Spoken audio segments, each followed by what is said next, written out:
pen, a $50,000 marvel of white gold, hovered millimeters from the contract. With this one signature, Sheikh Khalid Al Maktoum would commit $200 million to a revolutionary project. Across the table, the CEO, Julian Vance, flashed a predator's smile. The deal was done. But in the corner, a waitress named Emmett, invisible to the men of power, felt her blood run cold. She caught sight of a single line of Arabic calligraphy, and a secret she'd hidden for years screamed to the surface. She had one chance to stop a catastrophe. But what could a waitress possibly do? The L'Orangerie restaurant at Geneva's Hôtel du Lac was a temple of silence, broken only by the sanctified whisper of money and the discreet clink of silver on porcelain. For Emmett Rostova, it was a prison of beige carpets and phantom symphonies. At 24, Emmett's life was a study in potential energy. She possessed a mind that could conjugate ancient verbs in dead languages, and a resume that included a full scholarship to a prestigious linguistics program. But potential energy, she'd learned, doesn't pay bills. Her father's sudden illness and the ensuing mountain of medical debt had shattered her academic orbit, pulling her back to earth with the crushing gravity of the service industry. Now, instead of deconstructing Semitic language trees, she deconstructed table settings. Her perfect, unaccented French was spent on encore de l'eau, monsieur, and her sharp intellect was dedicated to remembering which billionaire preferred his espresso with a lemon twist, and which one would have her fired for it.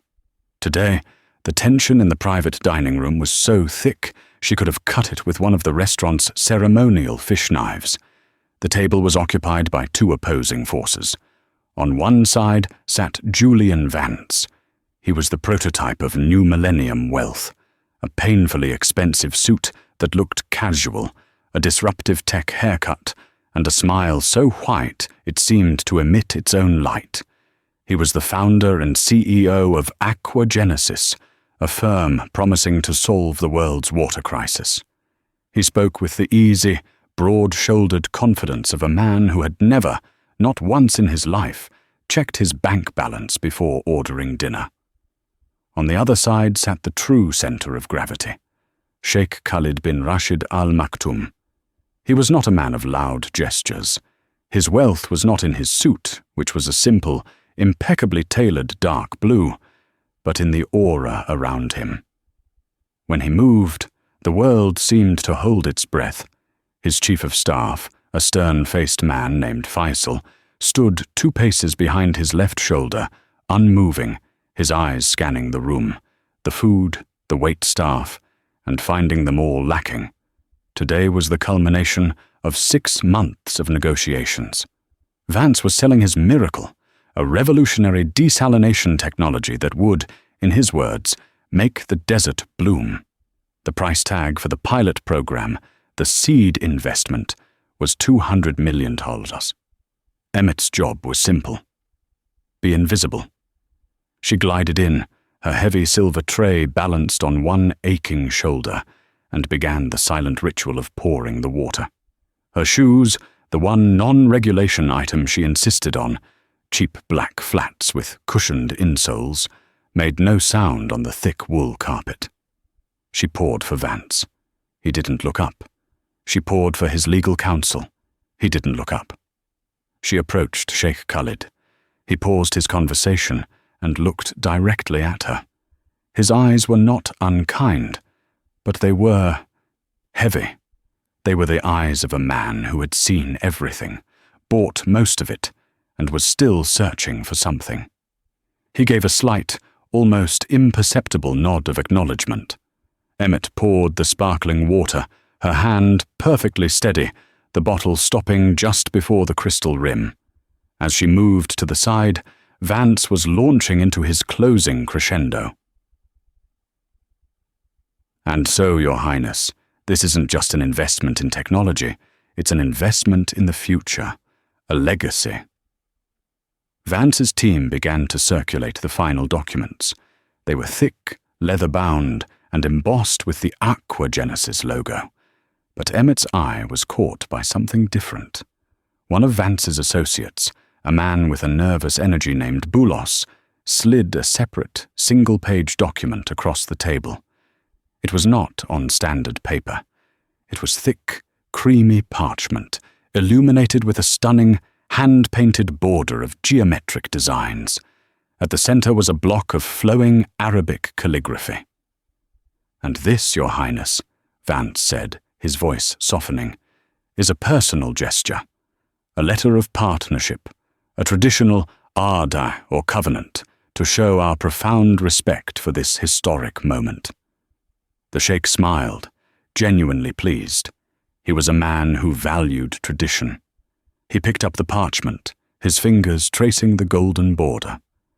Emmett, standing by the service station, refolding a napkin that was already perfectly folded, felt a strange prickle on her neck. She was too far away to read the main text, but she could see the Bismillah at the top. It was beautiful, and it was wrong. She didn't know how she knew. It was a linguist's instinct. The spacing, the way the alif connected to the lam. It was just a fraction too perfect, too uniform. It looked less like a master calligrapher's hand and more like a computer's flawless, soulless imitation. But that wasn't the problem. The problem was the small, barely there line of text at the very bottom, just below the main covenant. From across the room, it was just a squiggle, but Emmett, whose PhD thesis was going to be on the diacritical marks in 10th century Kufic script, felt her stomach clench. Vance produced a pen. It wasn't a normal pen. It was a ceremonial object, glittering with white gold and diamonds, resting in a velvet box. "Your Highness," Vance said, his voice a purr, "shall we build the future?" The Sheikh picked up the pen. He nodded to his team. He lowered the nib toward the $200 million signature line. Emmett watched, frozen. Her mind was racing. "It's not your business. It's not your business. You'll be fired. You need this job. Your father's medication." But the linguistic, academic, human part of her, the part that had been dormant for 2 years, screamed. It was an obscenity. What she had glimpsed, or thought she had glimpsed, was a catastrophic, unbearable error. The pen touched the paper. Emmett moved. There was no thought. There was only action. In the second it took for the Sheikh's hand to begin its downward stroke, Emmett's body made 1,000 calculations. She couldn't yell. She couldn't rush the table. She couldn't grab the document. So she fell. Or rather, she executed a maneuver that was 1 part controlled stumble and 1 part physics. She pivoted on her left foot, her body angling toward the service cart, and with a small, desperate sound, collided with the leg of the heavy mahogany stand. The result was spectacular. Her silver tray, preloaded for the post-meeting coffee service, didn't just fall. It launched. A cascade of heavy ceramic cups, sugar bowls, and silver spoons erupted into the air. But Emmett wasn't focused on the coffee. She was focused on the water. With a flick of her wrist so subtle it was invisible, she sent the 1-liter glass bottle of San Pellegrino spinning off the cart. It flew through the air in a graceful, arcing trajectory and smashed onto the marble hearth of the fireplace, a full 10 feet away from the table. The sound was not a clink. It was an explosion. Whump crash! The shattering glass was a gunshot in the silent room. Every person in the room flinched. Julian Vance leaped to his feet. Faisal, the head of security, had his hand inside his jacket, his body already moving to position himself between the Sheikh and the threat.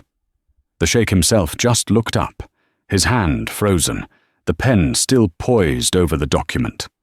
Annoyance flickered in his eyes, but it was quickly replaced by a sharp, assessing curiosity.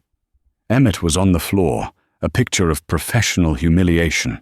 She had landed hard on her knees, the cheap fabric of her skirt already damp with spilled water. Je suis désolé, she stammered, her voice thick with fake panic. Monsieur, Your Highness, I am so sorry. My foot, it caught. Mr. Gyllenhaal, the hotel manager, materialized in the doorway, his face the color of spoiled milk. He had seen the entire disastrous event from the hall. Mademoiselle Rostova, get out! He hissed, rushing in. Your Highness, 1,000 apologies. This is inexcusable. It is. Fine, the Sheikh said, his voice quiet, but carrying an authority that silenced the manager instantly. Faisal was at Emmet's side. He didn't offer a hand. He grabbed her by the upper arm, his grip a steel vice, and hauled her to her feet. He was ostensibly helping her, but Emmet knew she was being assessed as a threat. I'm so sorry, she whispered, her eyes wide, directing her apology at the manager, at Vance, at anyone but the Sheikh. Get her out of here, Vance snapped, his composure rattled. The spell was broken. The perfect $200 million moment was now contaminated by a clumsy waitress. Please, Your Highness, my apologies for the interruption. Let us continue. But the Sheikh did not pick up the pen. He was watching Emmet. Faisal was dragging her toward the kitchen door, his grip brutal. As she was pulled past the table, Emmet locked eyes with the Sheikh. She held his gaze for just 1 second. She didn't plead. She didn't look scared. She looked certain. And in that 1 second, she spoke, not in French, not in English, in flawless classical Arabic, a single word, breathed so quietly that only he and Faisal could have possibly heard it. Muzawar. A forgery. A fake. Faisal's grip tightened to the point of pain. He half threw her through the swinging kitchen doors, where she collapsed against a steel prep counter. Back in the dining room, Julian Vance was attempting to smooth things over. A little mess, he said with a tight laugh. Now where were we? Sheikh Khalid placed the pen, very deliberately, back in its velvet box. He stood up. Mr. Vance, he said, his voice polite but now impossibly cold. I find I am suddenly in need of a short recess. The excitement has given me a slight headache. Your Highness, but the signing, we will resume in 1 hour, the Sheikh said. It was not a request. He nodded to his entourage. Faisal, see to our guest. And then, bring me the waitress. Vance watched them go, his perfect smile frozen into a mask of confused rage. The $200 million was suddenly, inexplicably, on ice. The kitchen of l'Orangerie was a different world. While the dining room was a hushed sanctuary of beige, the kitchen was a loud, white-tiled hell of steam, shouting and clattering pans. Chef Dubois, a man whose temper was as fiery as his Michelin stars, was advancing on Emmet when Faisal re-entered. The chef, seeing the Arab's face, stopped. He recognized the look of a man who was not there for canapes. Faisal didn't speak to the chef. He didn't speak to anyone. He just pointed a single finger at Emmet. You. Now. Emmet, still shaking, pushed herself off the counter. Her colleagues watched, wide-eyed. Mr. Gyllenhaal, the manager, rushed over. Sir, I assure you, she is fired. Her wages will be docked for the breakage. There is no need for you to trouble yourselves. Faisal didn't even look at him. He just brushed past, once again gripping Emmet's arm, and steered her not toward the lobby, but toward a service elevator. The ride up to the penthouse floor was silent. Emmet's heart was a drum against her ribs. She was acutely aware of the man beside her. Faisal was built like a panther, all lean muscle and coiled energy. He smelled faintly of sandalwood and something metallic, like gun oil. He hadn't spoken since the dining room. He didn't need to. The silence was its own interrogation. Emmet's mind was a storm. What have you done? You're fired. You're worse than fired. They'll think you're a terrorist.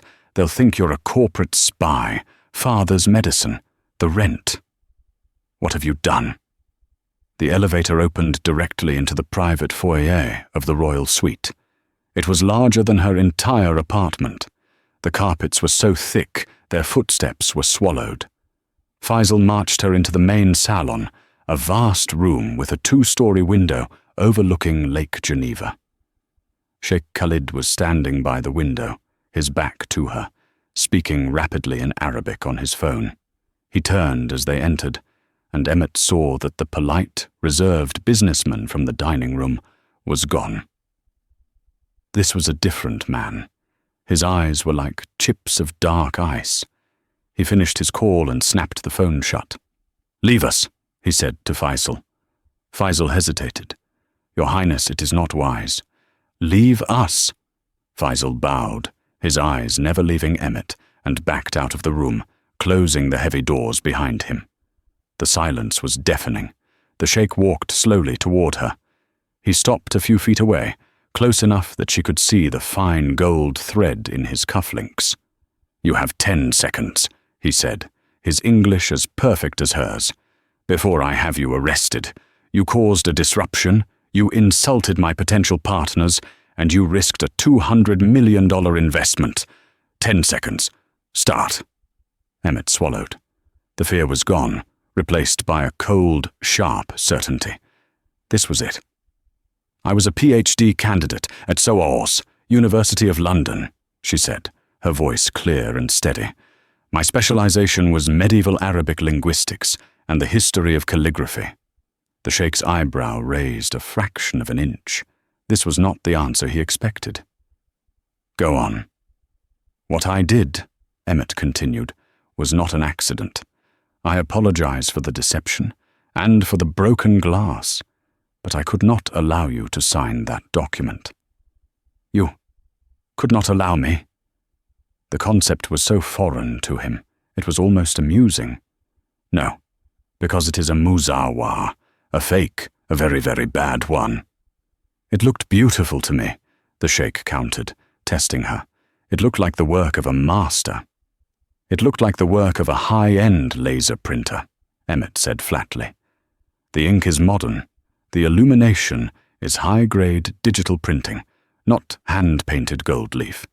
The parchment is artificially aged, but all of that is just window dressing." She took a breath. "The language is the problem.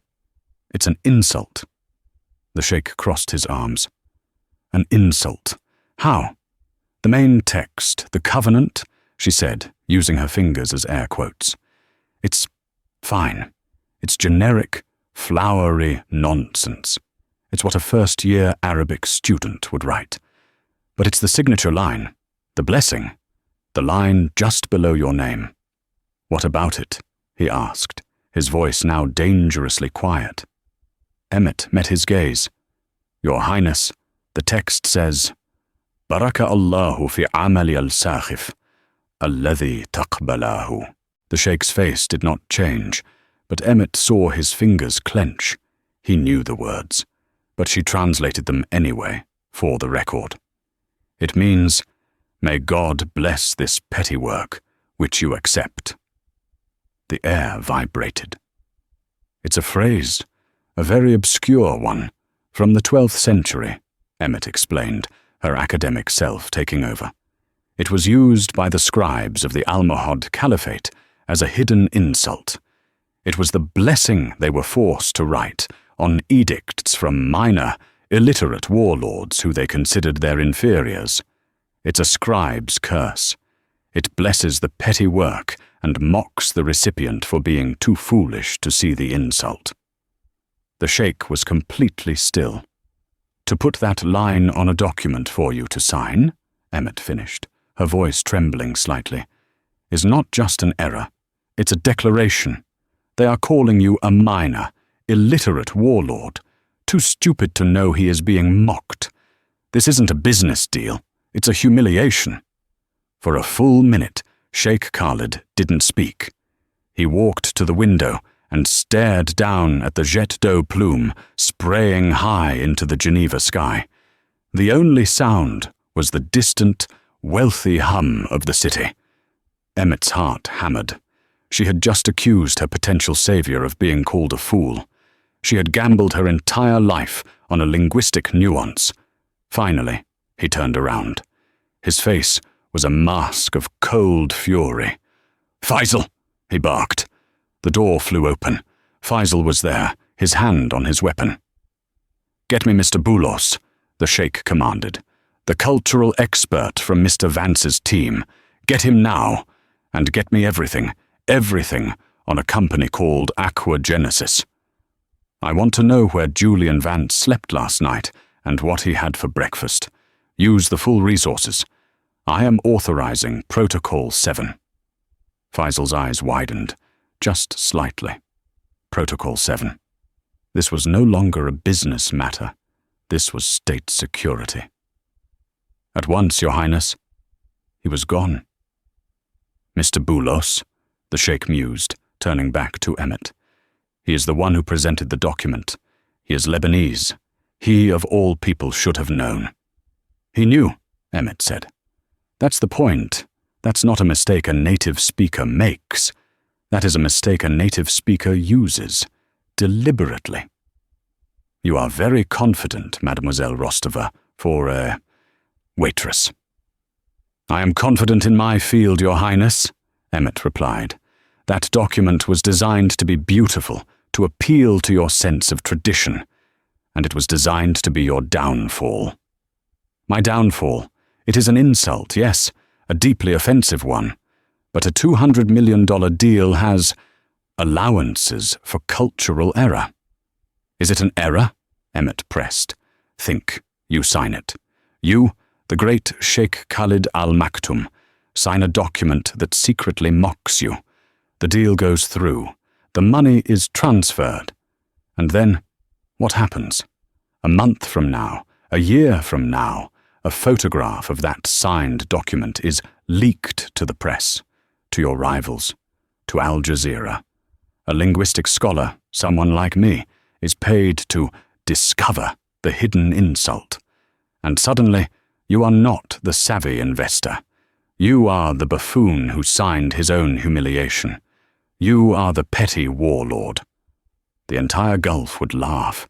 Your family's honor, your personal honor, would be shredded." The color drained from the Sheikh's face. The money was irrelevant. 200 million was a rounding error. But shame was currency, and he had just been saved from bankruptcy. He stared at Emmett, truly seeing her for the first time. Not as a servant, not as a woman, but as an asset, a weapon. "Who are you, Emmett Rostova?" he asked, his voice raw. So she told him. She told him about her father, a brilliant historian who now struggled to remember his own name. She told him about the scholarship, the 3 jobs, the suffocating debt, and the quiet, gnawing rage of being brilliant and broke. As she spoke, Faisal returned. He was silent. He handed the Sheikh a tablet. The Sheikh scanned the screen. His jaw tightened. "Protocol 7, Faisal said quietly, "has already flagged Aqua Genesis. The company is a shell, registered in the Cayman Islands 3 months ago. The patents for their revolutionary technology are plagiarized from a 2019 MIT doctoral thesis. Julian Vance is not Julian Vance. His real name is Kevin O'Malley.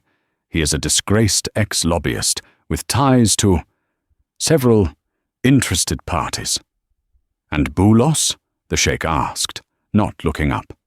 "Fled," Faisal said. "He checked out of his hotel 20 minutes ago, as soon as you called the recess. He is on a private jet at the Cointrin airfield. Destination unknown." The trap was sprung. The $200 million wasn't the goal. It was the bait. The true prize was the Sheikh's reputation. The money was just Boulos's payment for setting the trap. Sheikh Khalid looked from the tablet to Emmett. "O'Malley, or Vance, is still downstairs in the lobby," Faisal added. He is becoming impatient. He has been calling Mr. Boulos with no success. He has no idea his partner has abandoned him. Good, the Sheikh said. He tapped the tablet. Have the Swiss authorities pick him up. Quietly. I want him on financial crimes, fraud, patent infringement. I don't care. Just get him. I will make the call to the minister. Faisal nodded and vanished again. The Sheikh was alone with Emmett once more. The room was heavy with the implications of what had just happened. They were going to destroy me, he said, not to her, but to himself. And they would have succeeded. He turned to her, the full, terrifying and brilliant weight of his power resting on her. You did not just save me money, Mademoiselle Rostova. You saved me. Me. A debt of this magnitude. It cannot be repaid. But it must be honored. He walked to his desk. He did not pull out a checkbook. He pulled out a piece of his personal, watermarked stationery and a different pen. A simple, elegant fountain pen. You are, as of this moment, fired from l'orangerie. Emmett's heart sank, just as she'd thought she was safe. You cannot, he continued, writing quickly, be expected to serve me coffee when you are on my personal payroll. He folded the note, slipped it into an envelope, and handed it to her. My driver is in the lobby. He will take you home. Pack a bag. You will be on my plane tonight, bound for London. My foundation will contact SOS in the morning. Your scholarship is reinstated. Your PhD is funded, in full, as is your father's medical care, for as long as it is required. Emmett looked at the envelope, her hand trembling. Your Highness, I don't know what to say. You don't need to say anything, he said. You already spoke when it mattered. This is just paperwork. Your job is not to be a student, though. Your job is to finish. And then you will come and work for me. As what? As my scribe, he said, a rare, thin smile touching his lips. As the head of my Cultural Acquisitions Fund, as the woman who reads the fine print. I have a world full of men who can build cities and drill for oil. I have no one, it seems, who can read. You will read for me, Emmett Rostova. You will tell me what is real and what is a fake. The flight to London was a 6-hour experience in profound disorientation. Emmett was cocooned in a cabin of cream leather and polished burled walnut, a space larger than her entire Geneva apartment. She sat in a seat that converted into a fully flat bed, wrapped in a cashmere blanket that probably cost more than her father's first car.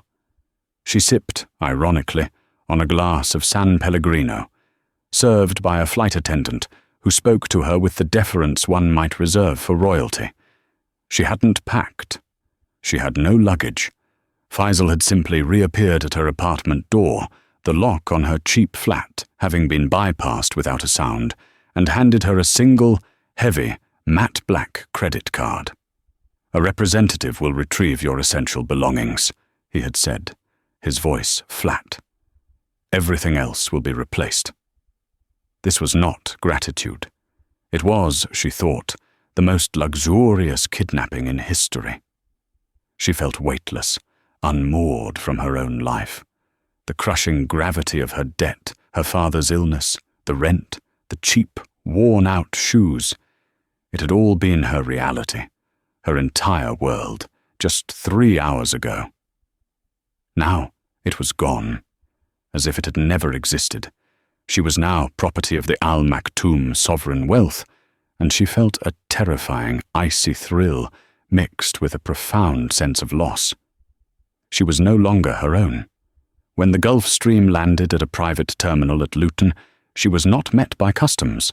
A black Bentley, so polished it looked wet, was waiting on the tarmac. The driver, a man in a crisp suit, opened the door for her without a word. "Which hotel, sir?" she had asked, her voice sounding small in the vast, silent car. "We are not going to a hotel, Miss Rostova," he said, his British accent smooth. "We are going to the clinic." A spike of cold fear. Is something wrong?" "No, miss. We are going to make things right." The clinic, a white Georgian building in a silent, leafy Belgravia square, had no sign. It was the kind of place that didn't need to advertise, a sanctuary for the global elite. A smiling, gentle doctor with kind eyes met her in the pristine marble foyer. "Miss Rostova, a pleasure. I am Dr. Aris. Please come with me." He led her to an office that looked more like a comfortable, art-filled study.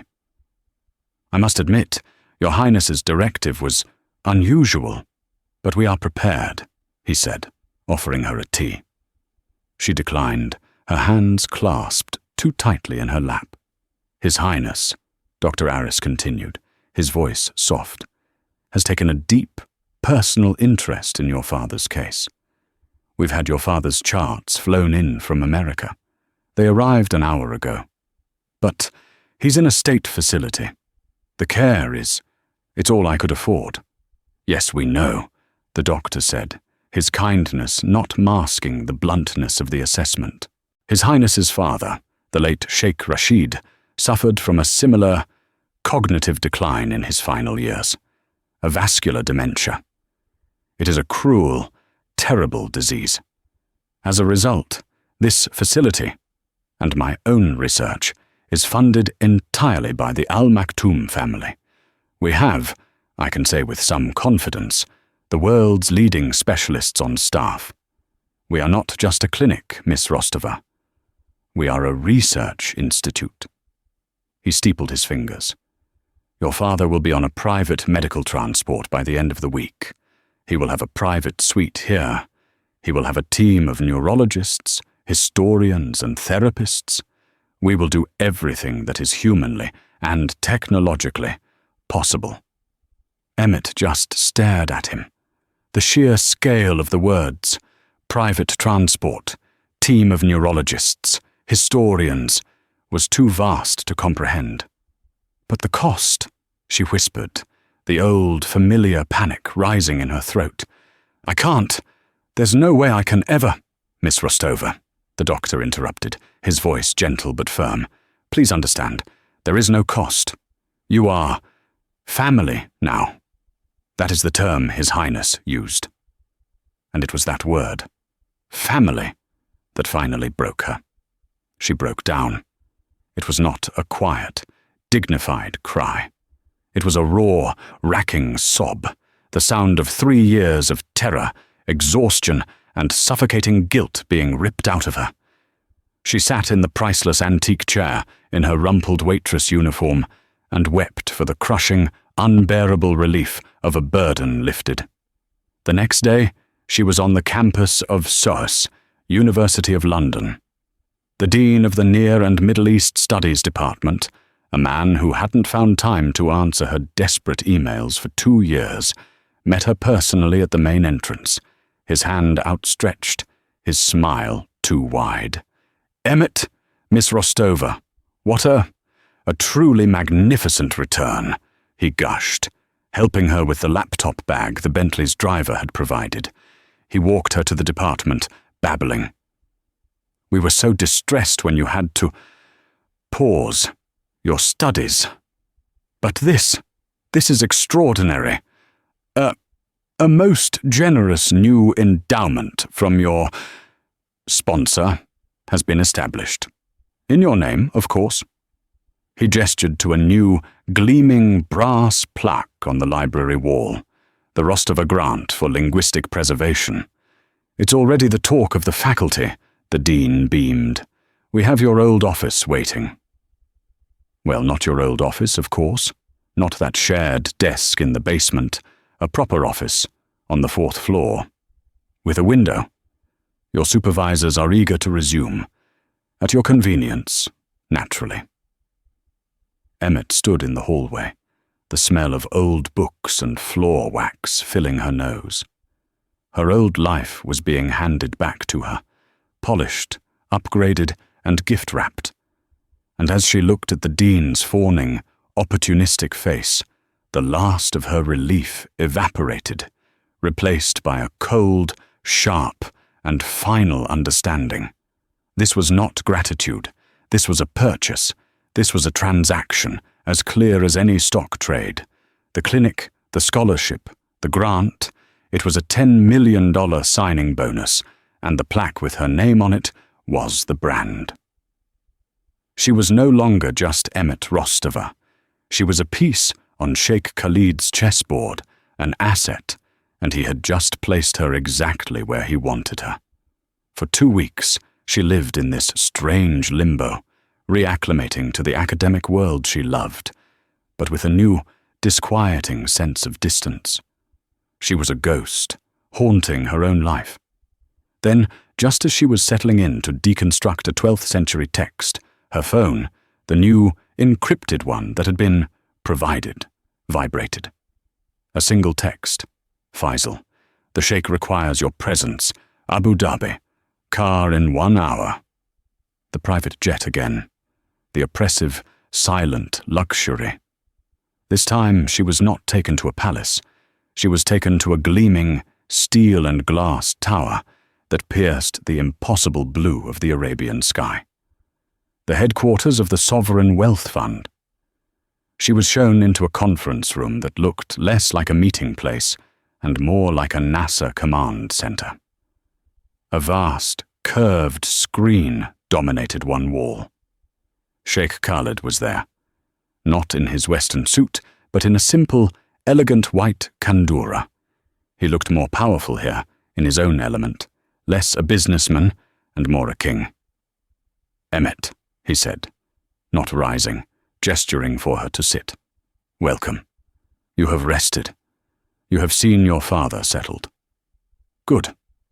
Now your education resumes." On the main screen was the satellite image of the Aqua Genesis site.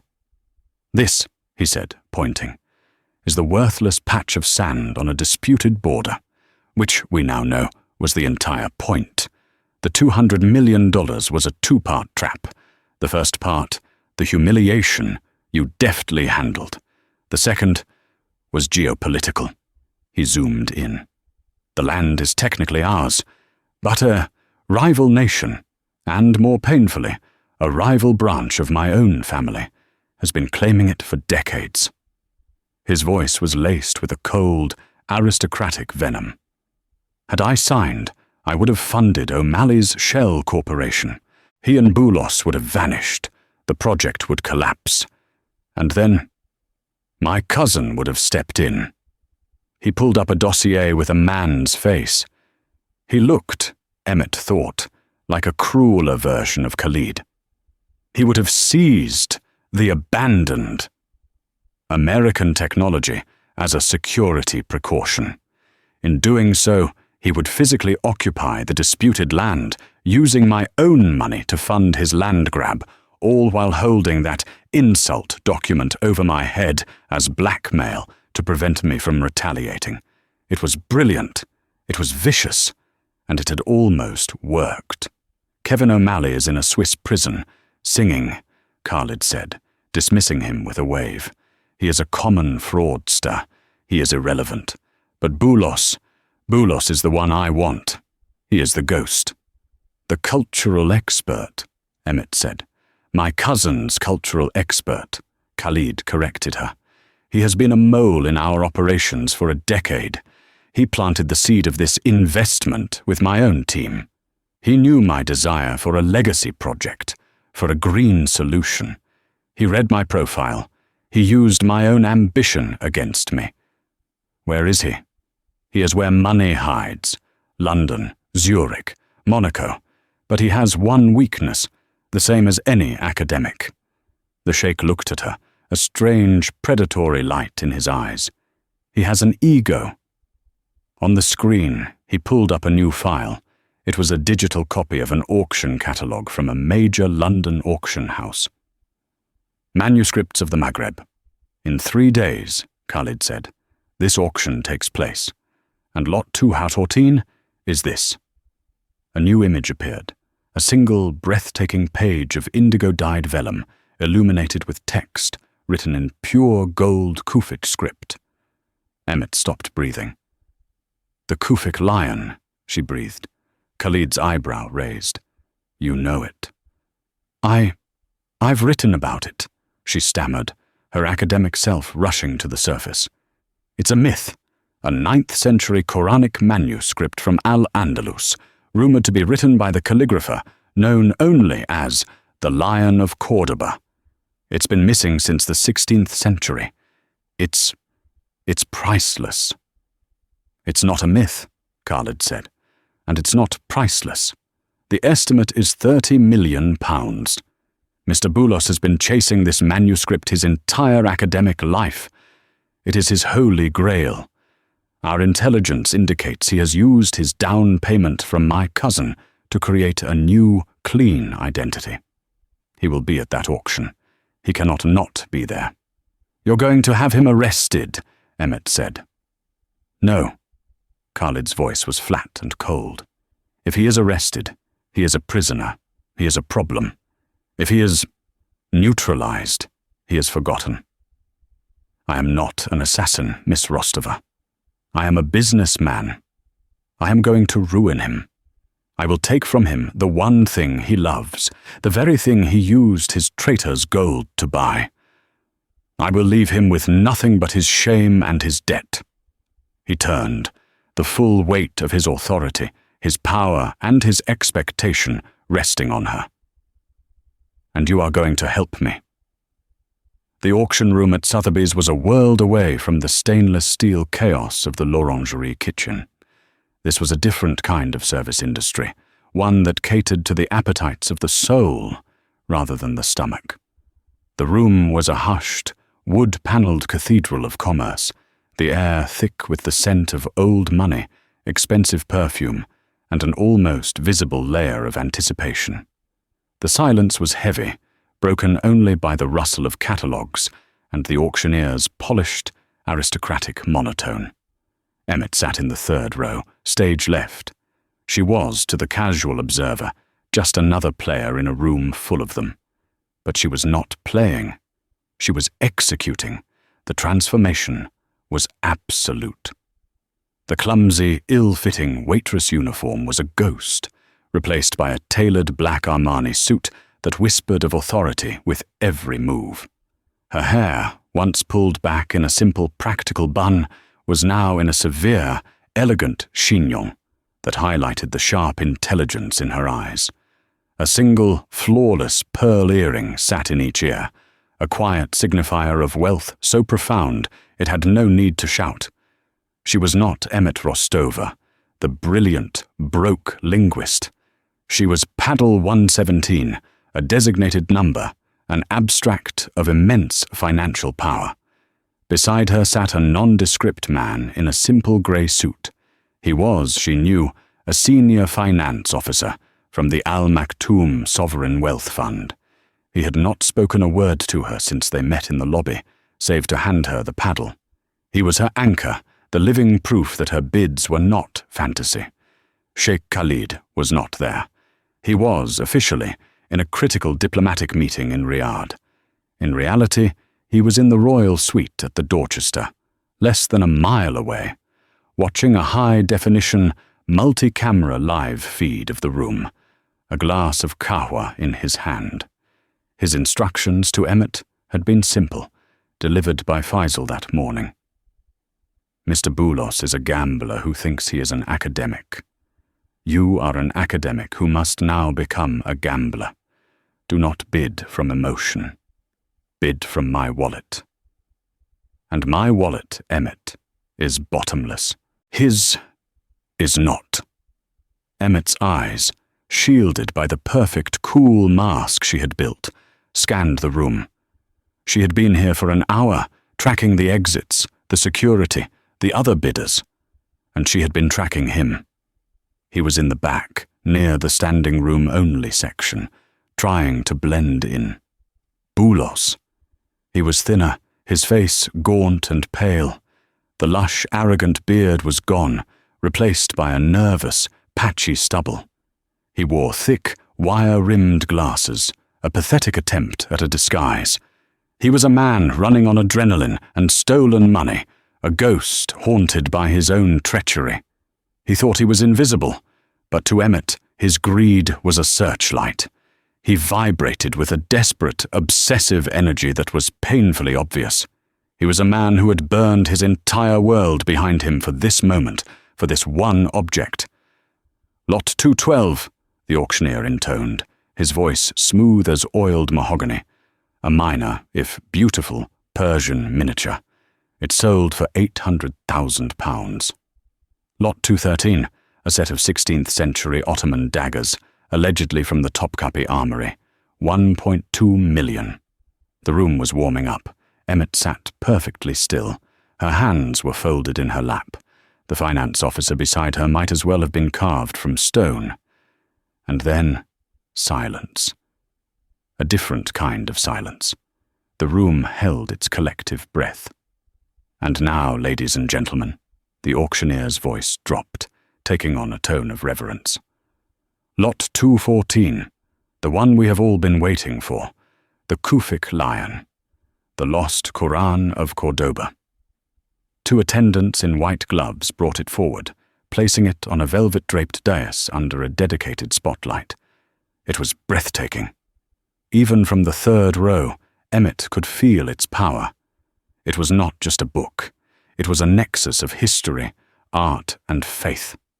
The 9th century vellum was a deep, impossible indigo, and the golden Kufic script seemed to pulse with its own internal light. Emmett, the scholar, felt a genuine, agonizing pang of reverence. This was a piece of history she had only ever dreamed of, written about, theorized over. Boulos, she knew, felt the same. This manuscript was his holy grail, the single artifact he believed would validate his blighted career, cleansing the stain of his treachery with its profound beauty. Today, Emmett would use it as a hammer. "It is a privilege," the auctioneer said. "We shall open the bidding at £20 million. A paddle in the front row, a known London dealer, went up immediately. "20 million is bid. Thank you, sir." A voice from the bank of phone bidders. 22 million. A new bidder, an elegant woman in the center aisle. 24. Boulos was shifting on his feet, a predator waiting for the pack to thin. 28 million from the phone. 30 million from the front row dealer. He was at his limit, but he had to try. This was Boulos's moment. He had waited. He had been smart. Now he would claim his prize. His hand, holding his own paddle, shot up. 32 million! His voice was a dry croak, cracking with the strain. The front row dealer looked back, annoyed, and shook his head. He was out. The phone bidder. 34. 36! Boulos shrieked, all pretense of calm gone. He was sweating now, his face pale.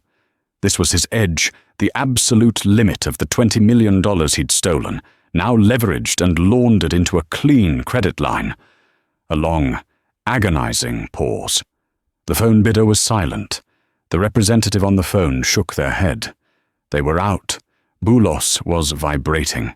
He was the last man standing. He had it. He had won. The manuscript, his new life, his academic triumph. It was all his. He was already imagining the paper he would write, the prestige, the safety. £36 million, the auctioneer said, drawing out the moment. A magnificent bid, sir. Going once. Boulos's eyes were closed. He was savoring it.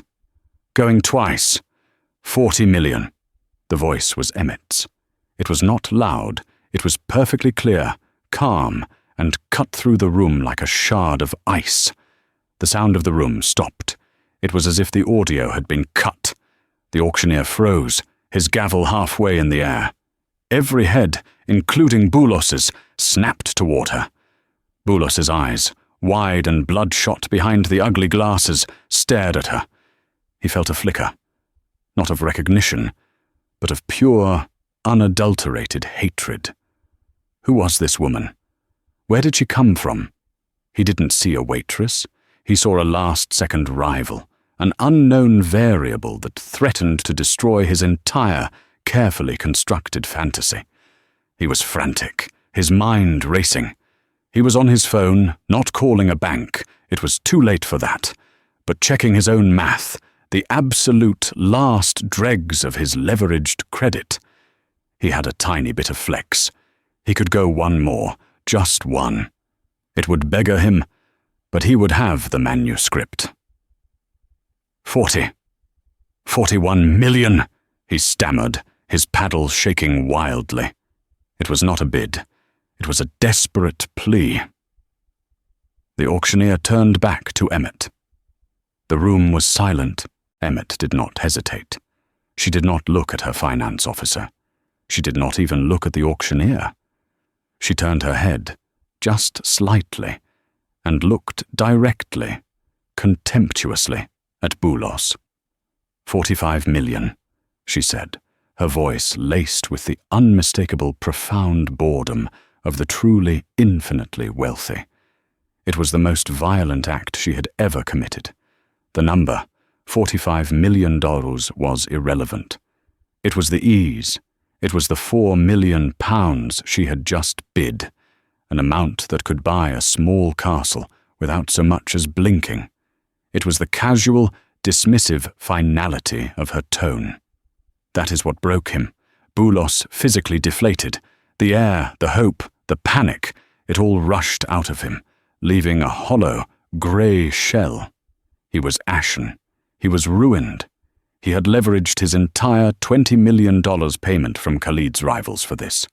He was now not only a traitor, but a traitor in catastrophic debt, with an auction house holding a marker he could never, ever pay. "Sold!" the auctioneer cried, his voice ringing with triumph as he slammed the gavel. "To paddle 117, £45 million. A polite, stunned ripple of applause filled the room. Emmett stood up. The finance officer stood with her. She handed him the paddle. Her work was done. She turned and began to walk toward the exit, her heels clicking with sharp, measured precision on the parquet floor. She did not rush. She walked directly toward the aisle where Boulos stood, frozen, a statue of his own ruin. As she passed, she paused. She was so close she could smell the sour sweat of his terror. He was shaking, staring, unseeing, at the dais where his life's dream had just been sold to a stranger. She leaned in, her voice a perfect cold whisper. "It is a beautiful manuscript." Boulos turned his head, his eyes blind. Who are you?" he whispered. He was a lost child. Emmett smiled. It was not a smile of kindness. It was a smile of pure, righteous, and terrible completion. "I'm just the petty help." And in a low, flawless, classical Arabic, she quoted the exact line from the fake covenant. The scribe's curse.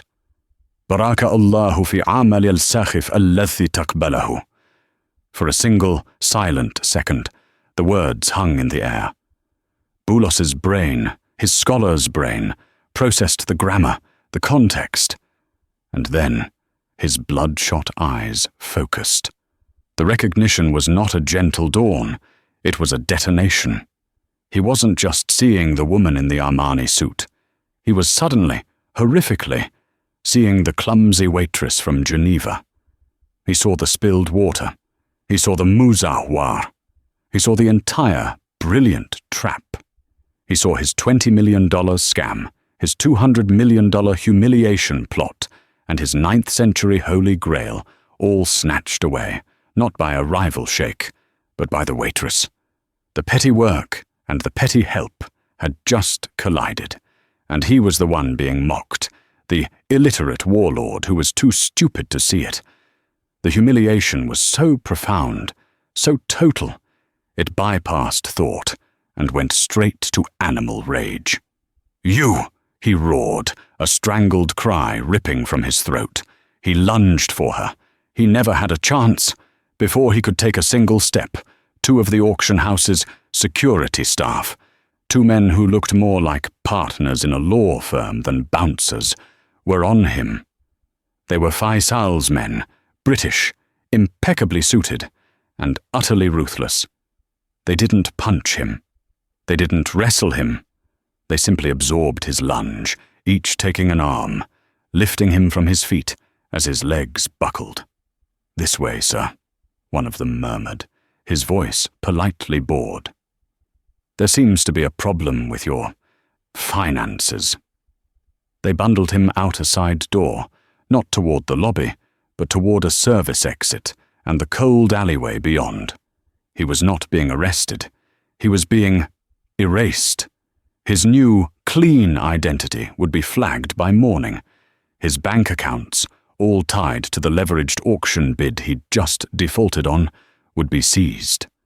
He was a ghost, as Khalid had promised, but a penniless, powerless one. Emmett did not look back. She didn't need to. She pushed through the heavy oak doors, out of the suffocating, perfumed air, and into the cold, cleansing London rain. The black Bentley was at the curb, a silent, waiting shadow. The doorman, seeing her, rushed to open it. She slid into the warm, silent leather interior. The car pulled away from the curb. She picked up the phone that was waiting. "It is done," she said. Khalid's voice came back, warm and laced with satisfaction. "I saw. The lion will look good in my new library. You did well, Emmett. You have a good eye." Emmett looked out the window at the blurry, rain-slicked lights of the city she had just conquered. "I just read the fine print, Your Highness," she said. A beat of silence. Then, "Come home," he said. "We have work to do." The Rostover Grant for Linguistic Preservation is now one of the most prestigious in the world. Its endowment is vast, its mission precise.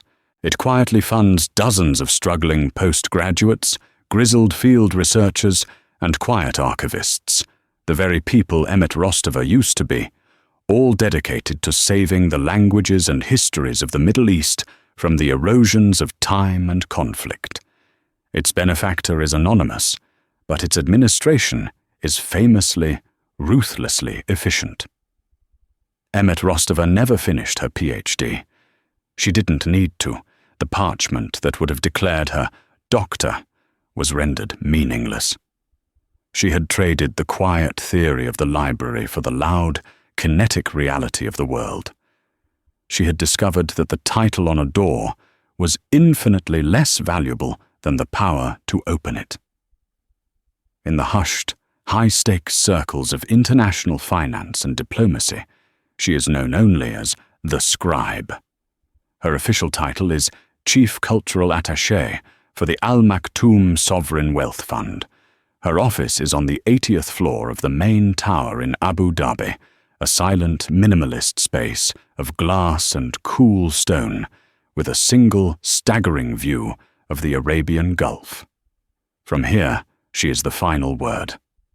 She is the gate, before any multi-billion-dollar contract is signed, before any international partnership is formed, before any priceless artifact is purchased for the new National Museum, it must pass her desk.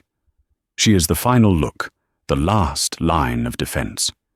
Her team of linguists, historians, and analysts, recruited with funds from her own grant, don't just read the proposals. They interrogate them. They hunt for the subtext, the historical slight, the digital forgery, the misplaced diacritical mark, the 12th century curse hidden in plain sight. She is Sheikh Khalid's right hand, and more than that, his shield. He has a world of men to build cities. He has only one woman who can read the human heart hidden in the ink. Her personal life is quiet. Her father lives in a state-of-the-art memory care facility in a quiet English village.